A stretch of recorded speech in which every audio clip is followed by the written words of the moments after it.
वालेकुम, जय हिंद, जय महाराष्ट्र। हमारी जो कंट्रोवर्सी थी वो कंट्रोवर्सी थी, एक बात थी, और वो बात नहीं करके आज मेरे साथ हमारे विशाल सिंह आया है। ये देखो, कसम खा के हम ये कहते हैं, ये पहली मुलाकात है कि नहीं, ना ये कोई प्री प्लान था ना कुछ था। मेरे को ऐसा लगा कि कोई लैंग्वेज के ऊपर बात हुई तो मैंने अपना जवाब दिया, वहां से इनका जवाब आया, लेकिन कोई ऐसे हमारी दुश्मनी नहीं है भाई, ये मेरा।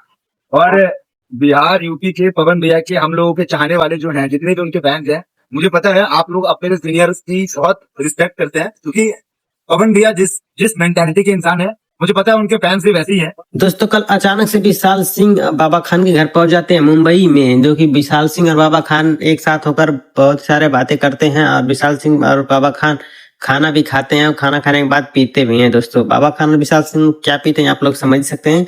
दोस्तों, आज से कुछ दिन पहले बाबा खान और विशाल सिंह में बहुत ही बड़ा कंट्रोवर्सी चल रहा था, जिसमें बाबा खान विशाल सिंह को गाली दे रहे थे और विशाल सिंह बाबा खान को गाली दे रहे थे। वीडियो सोशल मीडिया पर बहुत ही तेजी से वायरल हो रहा है, लेकिन बाबा खान ने बोल दिया है कि अब हम लोग मिल गए हैं, भाई भाई हो गए हैं। आप लोग पावर स्टार पवन सिंह के फैन, अब मुझको ट्रोल ना करें, अब हम दोनों लोग भाई भाई हैं। जो भी गलत फहमियां था वो सब सॉर्ट आउट हो गया है। आप लोग बाबा खान के मुंह से सुन सकते हैं, देख सकते हैं आप लोग वीडियो। दोस्तों, इतना छोटा सा अपडेट कैसा लगा कमेंट करके जरूर बताइएगा।